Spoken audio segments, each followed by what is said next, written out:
Market లో invest చేసి మీ డబ్బులు డబుల్ చేసుకోవాలనుకుంటున్నారా? సుందరరామిరెడ్డి గారి లైవ్ సెమినార్ కి అటెండ్ అవ్వండి. నమస్తే రమగారు. నమస్తే జయ. ఏదైనా మంచి కథ చెప్తారండి? చందమామ కథ చెప్తాను.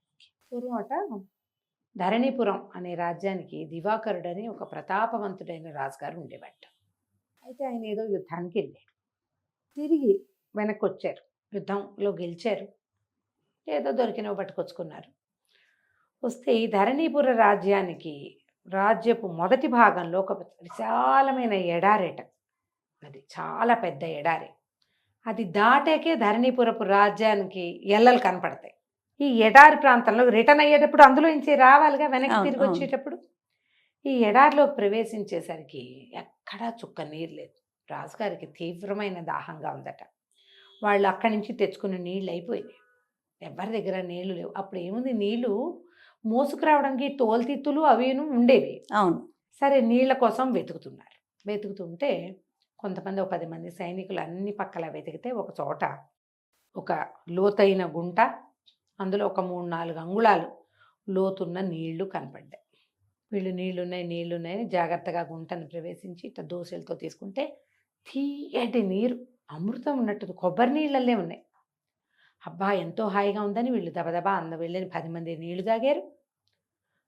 రాజుగారికి ఒక తామరాకు దీంట్లో ఇట్లా దొప్ప నిండా 2-3 దొప్పల నిండా నీళ్లు పట్టుకొచ్చారు. ఆయన తాగి ఆశ్చర్యపోయాడు.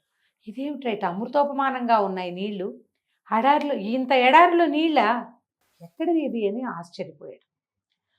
మొత్తం ఈ వెళ్ళిన సైనికులందరూ, ఉన్న వాళ్ళందరూ తాగిన నీళ్లు తరగల. చిన్న గుంటల్లో నీళ్లు తీసే మడ్డొచ్చేస్తుంది చివరికి. మామూలుగా మనం ఊటబావులు అవి తీస్తాం కదా, చిన్న చిన్న ఊట గుంటలు తీస్తారు, నీటి గుంటలు. కాసేపటికి మళ్ళీ వదిలిపెట్టేయాలి నీరు తేరడానికి. కానీ అది అట్లా లేదు. తీస్తున్న కొద్దీ వస్తున్నాయి నీళ్లు. అందరూ హాయిగా నీళ్లు తాగే కాసుని పట్టుకున్నారు. అమ్మయ్య, నీళ్లు ఉన్నాయిగా. అంతకుముందు నీళ్లు లేకపోయినా ఇక్కడ ఆగాలి, ఇంకా దారి లేదు. నీళ్లు కనిపెట్టేసరికి ఇంకా హాయిగా ఉంది. వీళ్ళు చక్కగా గుడారాలు అవి వేసుకుని ఈ పూట ఆగి, నీళ్ళలాగా ఉన్నాయి, ధైర్యమే. ఇంకా ఏదో వండుకుని తింటాం. అవును, నీళ్ళు ఉన్నాయి కాబట్టి మంచినీళ్ళు తాగుతాం, వంటగా నీళ్లు సరిపోతాయి అనుకున్నారు. సంతోషంగా ఉన్నారు. తెల్లవారేసరికి ఒక సన్యాసి ఒక ఆయన వచ్చాడు. ఆయన ఆ ప్రాంతంలోనే తిరుగాడుతున్నట్టుగా ఉంది ఆయన ధోరణి. అదే వచ్చి ఆ నీళ్లు తాగి ఆ నీళ్లు కాసిన పట్టుకొచ్చి రాజుకు చెప్పాడు, ఇది చాలా పుణ్యజలం, మామూలు నీరు కాదు ఇది. నీ అదృష్టం కొద్దీ నీకు ఈ ప్రాంతంలో ఈ జలం ఉంది, నువ్వు చాలా అదృష్టవంతుడివి రాజా అని ఎంతో మెచ్చుకున్నాడు. ఇతను ఆశ్చర్యపోయాడు. అసలు ఎడారిలో నీళ్లుండటమే వింత. ఇక్కడ ఈ పల్లం ఏర్పడడం, పల్లం లోతు, అందులో ఇన్నించి లోతున నీళ్లు, ఇంతమంది తాగిన ఈ తీపి ఉండటం, పైగా ఈ ఒక సన్యాసి, ఒక ఆయన మహానుభావుడు వచ్చి ఇది పుణ్యజలం అని చెప్తున్నాడు. అవును. ఇది ఎట్లా వచ్చింది ఏమిటి అని అడిగాడు. ఇది వరకు ఇక్కడ ఈ లోతు కూడా లేదు. కిందటి కొంతకాలం క్రితం ఇక్కడ వాన పడింది. వాన పడ్డాక ఏముంది, ఇసుక వానంతా లాగేస్తుంది. వాన అయిపోయిన తర్వాత ఒక పిచ్చుక ఎక్కడి నుంచో వచ్చి దానికి నాలుకతో, దాహంతో నాలుక పెడచగట్టుకుపోతుంది. అది ఈ లోతుగా ఉన్న చోట పడింది, చచ్చిపోయేదే. అది ప్రాణం గిజగిజలాడిపోతుంది. పిచ్చుకలు కొట్టేసుకుంటాయి కిందకి, మనకి ఏదైనా అట్లా నూరారిపోవటం లాంటివి వస్తాయి. అది కొట్టుకుంటుంటే దానికి ఆ నేలలోని చెమ్మ దాని రెక్కలకి తగిలింది. తెలిసింది ఏం లేదు అక్కడ, పైకి లేదు. ఈ పిచ్చుక ఇట్లా ఇట్లా దొరలటంతో ఇసుకలో ఉన్న తడి తగిలేసరికి అది రెక్కొంది. కాసేపటికి ముక్కుతో తవ్వితే లోపల తడి, ఇసుక తడి తెలిసింది. ఆ తడిని బాగా పీల్చుకుని సంతోషంగా వెళ్ళిపోయింది, బతికింది. పిచ్చుక ఏం చేసింది, ఇట్లా ఇట్లా అన్నది కదా, అంత గుంట పడింది. మర్నాడు ఒక గద్ద పైన తిరుగుతూ నీటి కోసం వెతుకుతోంది. దానికి ఇంత గుంట, పిచ్చిక చేసిన గుంట ఎంత, అందులో తడి ఆనవాళ్ళు గద్దకు తెలిసింది. దాని ముక్కు పెద్దది. అవునులే. అది వచ్చి అటు ఇటు ఇసుకంతా జిమ్మేసి ఆ వచ్చిన తడిని పీల్చుకుంది అది కూడా. మర్నాడు 2 నక్కలు వచ్చినాయి ఇక్కడికి. నక్కలు తవ్వుకున్నాయి. ఇక్కడ తడి ఉంది తెలిసింది వాటికి, లోపల తడి వస్తుంది అని. తవ్వి కాసేపు ఆగి తేరిన నీటిని తాగి సంతోషంగా వెళ్ళిపోయింది.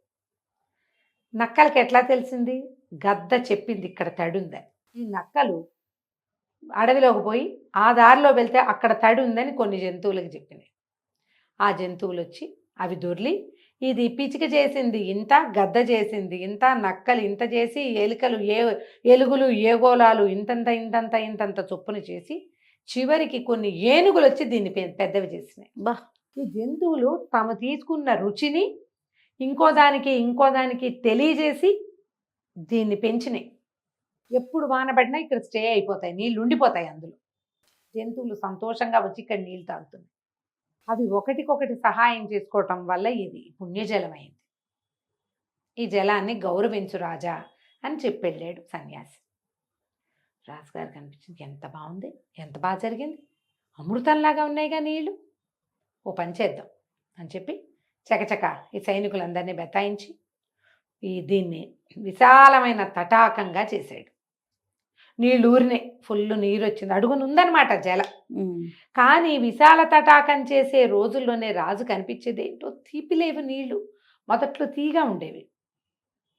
క్రమంగా ఏం చేశాడు, ఒక పెద్ద తటాకం అయిన తర్వాత చుట్టూతా గోడ కట్టించాడు. ఇక్కడ కొంతమంది సైనికుల్ని కాపలా ఉంచాడు. ఈ దారే పోయే వాళ్ళకి ఎవరైనా ఇక్కడ ఉన్న వాళ్ళు సత్రం భోజనం అన్నీ అరేంజ్ చేశాడు. ఎందుకంటే ఇదేమో ఏమంటారు, ఎడారి. అవును. ఈ ఎడారంతా దాటితేనే కానీ ఊరి ఎల్లలు తగలవు. బయట నుంచి వచ్చే వాళ్ళకి ఇదే ఆసరా, మన ఊరి నుంచి వెళ్ళేటప్పుడు కూడా ఇదే ఆసరాగా ఉంటుంది. ఈ సరోవరం తవ్విచ్చాడుగా, దానికి దివాకర సరోవరం అని తన పేరు పెట్టుకున్నాడు. అవతల ఒక దేవాలయం కట్టించాడు, ఓ సత్రం కట్టించాడు. దేవాలయంలో ఉద్యోగులు ఉన్నారు, సత్రంలో ఉద్యోగులు ఉన్నారు, చెరువుకి కాపలా ఉన్నారు. ఈ పనులు చేయడానికి ఎంతమందో పనివాళ్ళు వచ్చారు. బోళ్ళంతమందిని ఇక్కడ పెట్టాడు. అక్కడి నుంచి ఉద్యోగులు మారుతుండేవాళ్ళు, 6 నెలలకి 3 నెలలకి, ఆ 3 నెలలు ఇక్కడ చెయ్యాలి. తర్వాత వాళ్ళని ఊళ్ళోకి రప్పించి ఇంకో గుంపుని ఇక్కడికి పంపేవాళ్ళు. కొద్ది రోజులకి ఈ నీళ్లు తాగడానికి పనికి రావని పుట్టింది ప్రథ. ఇంకా ఆశ్చర్యంగా, ఎందుకు కాదు, అమృతోపమానంగా ఉన్నాయి కదా. అప్పుడు ఆయనేమో పుణ్యజలం అని చెప్పాడు. అక్కడి నుంచి ఒక్కొక్కళ్ళు ఈవేళ ఊరెళ్ళే వాళ్ళంతా, ఇక్కడికి రావాల్సిన వాళ్ళంతా, ప్రభు మమ్మల్ని అక్కడికి పంపకండి ప్రభు, ఆ నీళ్లు బాగుండవు, అక్కడ మేము ఉండలేము, మా పిల్లలకి జబ్బు చేస్తోంది, మా గొడ్డు నీరు తాగదు, మా ఆవుకి ఇష్టం ఉండదు, ఇలాంటివి చెప్పడం మొదలుపెట్టారు. ఆయనకు అర్థం కాల. ఈయన ఏమన్నాడు, సైనికులతో చెప్పాడు, అక్కడ ఒక సన్యాసి తిరుగుతూ ఉంటాడు రోజు, ఆయన్ని పట్టుకురండి అన్నాడు. ఏ సన్యాసి ఇక్కడికి రావటం లేదు. రాకపోవటం ఏమిటి, అప్పుడు ఆయన రోజు వచ్చాడే మేము అక్కడ ఉన్నప్పుడు. సరే అందరికీ చెప్పి పెట్టాడు, సన్యాసి వస్తే నా దగ్గరికి తీసుకురండి. ఓసారి వెళ్ళి తను కూడా నీళ్లు తాగొచ్చాడు. చేదు, రుచి లేవు నీళ్లు, చవ్వ, తాగబుద్దిగా, దాహం తీరదు, ఎందుకు తాగామా అనిపిస్తుంది. స్నానం చేయడానికి పనికొస్తాయి, స్నానానికి మాత్రం ఏం హాయి, చప్పటి నీళ్ళు, ఏమి రుచిగా లేని నీళ్ళు బాగుండవు. మంచినీరు అయితే స్నానానికి బాగుంటుంది. అవును. సన్యాసి కోసం ఎదురు చూడడం మొదలుపెట్టాడు రాజు. ఒకనాడు ఆయన సన్యాసి వచ్చాడు.